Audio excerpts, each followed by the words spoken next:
We laid him to rest, and then immediately, last night, we had another deputy shot. And here's a series of events. This family had separated. So the man who worked as a maintenance person was living at the apartment complex where he was the maintenance person, and the family was at their home. It was a very nice home in a very nice community.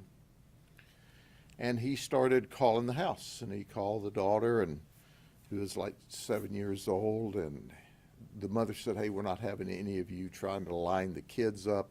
This is your issue and my issue," and hung the phone up. And so he came to the house, and he started knocking on the doors, and they had other conversations, and then he started texting about, "Don't call the cops, don't call the cops." She didn't initially see that information, but because he was there knocking on the doors, they dialed 911 and said, "My estranged husband's outside, he's threatened us, he becomes more aggressive, and as a result of that, we need deputies out here," and deputies arrived. I told you last night I would release the names of the deputies involved in this event, and it's Deputy Sheriff Nunez and Deputy Sheriff Lyons. Tony Nunez and Nicole Lyons. Now, the deputies arrive, they go into the house, the suspect's gone. So they're talking to the victim of this harassment, this stalking, and during this conversation, lo and behold, one of the children sees Dad pull up out front. So our deputies immediately go outside to have a conversation with him. And as they go out to approach him, he has his hands behind his back. And they ask to see his hands. He refuses. So he backs kind of down the driveway and around the patrol car. Around his car. He's pulled past two patrol cars. He knows we're there. And as he backs around, then we have one deputy, Deputy Lyons with her taser, and Deputy Nunez with his firearm. They're trying to talk to him, trying to de-escalate, trying to see his hands. And all of a sudden, at the same instant, Deputy Lyons tries to tase him. He shoots. And this is the guy who shot. It's Gabriel Batista. He shot, and our Deputy Nunez responded and shot. What I'm about to tell you is hard to reconcile. The suspect shot at Deputy Nunez 6 times. He struck him one time, center mass, right in the center of the chest, out of the 6 shots. That was a blessing. It was a blessing because our deputy was wearing his bulletproof vest, and he was wearing his St. Michael's medallion that he says he never leaves home without. As a result, he has a scuff mark on his chest, we believe is where the bullet struck through the vest to the St. Michael's, and that's what caused the scratch. We want to show you the video clip of the event. However, we're just now having the opportunity to talk to the deputies because we do not, under any circumstances, allow the deputies to give a statement until they've seen all the video that's available. And the reason for that is we want clarity on everybody's part of exactly what happened. So they'll see the video, we'll take their statements, and then we'll release the information to you. And it's unbelievable what you will see in that split second. Deputy Nunez only shoots one time because his gun jammed. Now, obviously, we're going to send that to our firearms section to see why the gun jammed. Our supposition at this point in time is As he's shot in the chest, we believe in the first shot, and he's falling back when he shoots, then he's not holding the gun stiff, obviously. So the recoil does not re-engage the firearm. We don't think there's a gun issue right now. We think it's because he was falling back from being shot in the chest. But you're talking about an incredible response. As he shot his one time, the guy shoots his sixth time, the guy goes down, throws his gun down, and puts a hand in the air. He gives up. Obviously, in the meantime, Deputy Lyons has transitioned to her firearm. However, his hand's up, the gun's down, and he quit resisting. And as professional law enforcement officers do, we quit shooting when he quit resisting. But at the end of the day, I want you to look at the guy who confessed. And he said, hey, tell the deputy I'm sorry, I tried to kill him. But he told his family that we saw after the fact, these guys are going to have to kill me. I'm going to make them kill me. He said, in fact, I'm going to do, his quote was secondhand suicide. Secondhand suicide. So when he drove past those patrol cars that night, his clear intention was to make the deputies kill him. Now, quite frankly, had the gun not jammed, we would have fulfilled his wish. But when the gunfight's over, the suspect quits resisting, then we take them safely into custody, which you've heard me talk about before. I'm sorry, the gun jammed. He needed shooting a lot, and we would have fulfilled his request, and it would have been his last request. Now our goal is to send him to prison for the rest of his life upon conviction. We've charged him, among other things, with attempted first-degree murder. He's got a few previous misdemeanor charges. He's from New York originally, and he is not a traditional criminal. But he was caught up in the emotion of this divorce. We know domestic violence cases are very, very dangerous. And as a result, he shot one of my deputies last night. We take a very dim view about that. So at the end of the day, our deputy's safe. He was treated and released. But it was just remarkable to watch his response. After he shot in the chest, he takes the guy in custody and handcuffs him along with Deputy Lyons. He never goes down. The shot in the chest didn't knock him down. He didn't get out of the fight. He stayed in the fight. He reloaded his gun, and it was a remarkable response by Deputy Nunez and Deputy Lyons, and it was a restrained response, because in the heat of that moment, you can certainly see how, if you weren't trained law enforcement officers, how you could have reacted after the emergency ceased to become an instant emergency. Shows that experience counts. Deputy Lyons had 22 years of experience. Deputy Nunez had 15 years of experience. Two well-trained deputies that were on the scene that night. Are there any questions? Is it ever an option for deputies to wear or not wear a vest, or is it mandatory? Absolutely not. It's mandatory wear of the vest. And quite frankly, in the beginning, it was optional. Then I made it mandatory way back in the day. And I suggest today, if I went back to optional, 98% of them would still wear it. But that vest clearly and unequivocally saved his life. That was a dead center shot into his heart. And I believe that St. Michael's and the good Lord had a lot to do with it, because those other 5 rounds missed. So the round, was it an armor-piercing round that the guy was shooting? It was hollow point, semi-automatic, with a semi-automatic, and it was 9 millimeter. That's the gun that he tried to kill my deputy with last night. How's he doing now? He was treated and released from the hospital. He was in the hospital, probably in and out in less than 2 hours. And quite frankly, if it weren't for the fact that you obviously want to make sure there's no internal trauma from the shock, he could have stayed on scene and completed the investigation with us.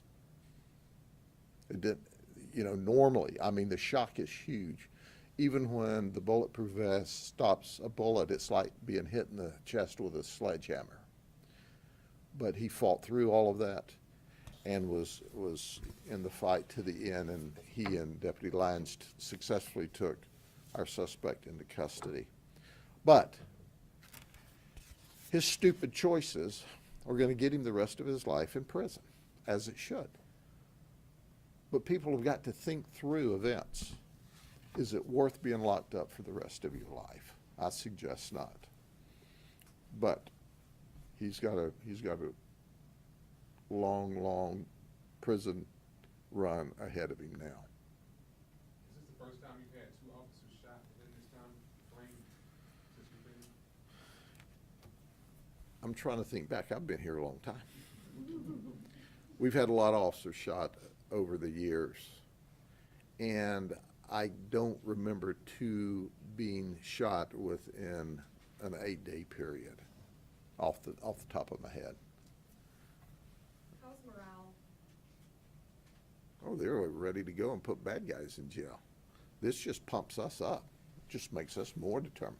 We're going to get after the bad guys and put people in jail, and we're going to do what's right. So shooting us doesn't diminish our morale. It makes us dig in. It makes us more excited to go out and put bad guys in jail and protect the community for such evil people as that. You know, this guy's just a POS, you know, and he's going to prison for that. But that does not diminish our morale. It creates esprit de corps and teamwork and working together and having each other's back and going after people. We're glad that our deputy's in great shape.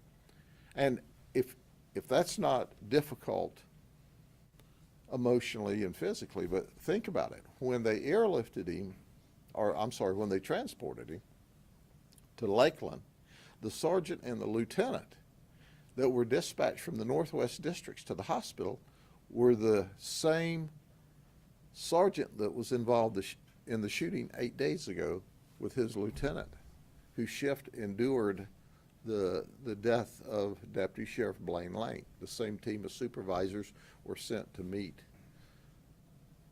our deputy at the hospital. But I can tell you, it was a joyful occasion when I got to the hospital last night and saw him smiling and setting up, you know, like he needed popcorn and a Coke waiting for the movies to start or something, as opposed to what I saw 8 days earlier. Sheriff, another topic, if that's okay? I'll talk about anything you ask questions about. What is your reaction to the Nicholas Cruz verdict? The Nicholas Cruz verdict, I think you all know about that. That's from the massacre at Parkland, Marjorie Stoneman Douglas High School. First and foremost, I'm on the Marjorie Stoneman Douglas Commission, so I've seen a deep dive into that entire event from when the shooter was a child, and I don't even like to speak his names through my lips, until the horrible tragedy and massacre occurred. Quite frankly, my first response is nothing that comes out of Broward County surprises me. If there's ever been anyone on the face of the earth that deserved the death penalty, it was that evil, violent, murdering piece of trash that massacred those children. But I want you to understand that when the Marjorie Stoneman Douglas law passed, and among other things, the commission was created, the very last school board to come in compliance with that law in the state of Florida was the Broward County school system. Did you hear what I said? We had to force the Broward County school system to comply with the law, and Ground Zero that created that law was a shooting and a massacre at Marjory Stoneman Douglas. Was I shocked that they didn't give him the death penalty? No. Was I surprised that they didn't give him the death penalty? No. But I can tell you, with the rule of law, we're going to respect, obviously, what the jury recommends, and the judge, if she hasn't, will sentence him to life in prison. There's never been a more cold, calculated, premeditated murder than that. And if you can't get the death penalty for that in Broward County, that's not a safe county to live in. How are schools safer now? Schools have always been safe. They're even safer than they've ever been.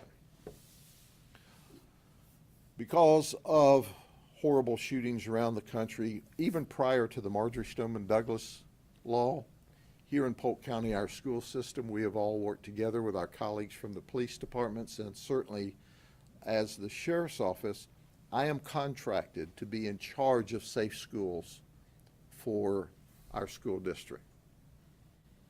We were working on safety and security systems even before Marjory Stoneman Douglas occurred. But now we have better systems, better processes, better follow up on students that say things that could appear to be violent or dangerous. So we never say never. And I always tell folks anytime I give my Marjory Stoneman Douglas presentation, if you can have an active shooter in a one-room wooden school, Amish school in the countryside of Pennsylvania, you can have an active shooter any place. But I can tell you the probabilities have been reduced by the security measures that's been put in place, not only in our school district, but now throughout the state of Florida. Is there improvements to be made? Yes. Are there still folks that are not doing what they should? Yes. But as a system, we see systemic improvements all over this state in the school systems and the cooperation between law enforcement and our schools and our community. But I underscore, I don't have enough angry words to say about the Broward school system. They resisted. They resisted. Let me say that one more time. They resisted all of the laws and all of the systems and processes that the Marjory Stoneman Douglas law was created to protect our students the most of any county in the state of Florida. And that's where the children were killed. So when you go home tonight, hug your children a little tighter. When you go home tonight in Broward County, hug your children a little tighter, and thank God that your child was not in that school, in that location, to be massacred like so many children were. And then understand that will your child get justice in Broward County?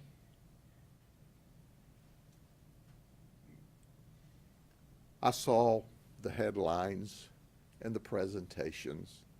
You know, I could talk about this like forever, and you're going to get tired of it in a minute.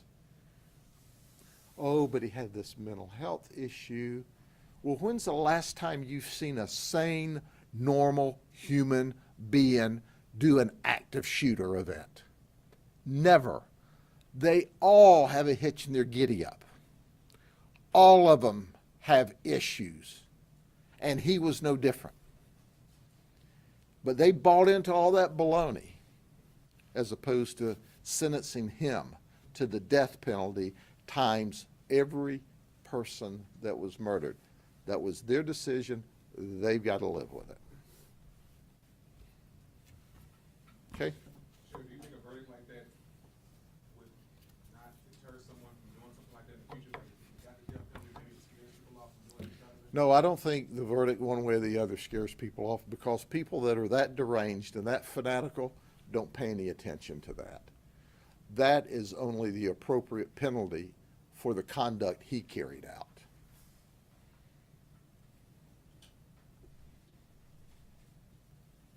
Okay? Anything else? I Is there could- a video you're gonna play? Excuse me? They're not releasing it. We're going to play that later. We do have, I think, is there a was there a short clip? We don't have it queued up, but we're gonna send it directly. You gonna send it, they're gonna send it to you. Okay? All right, thank y'all very much. Have a good day. We'll see you the next time somebody does something real stupid. All right, see you later.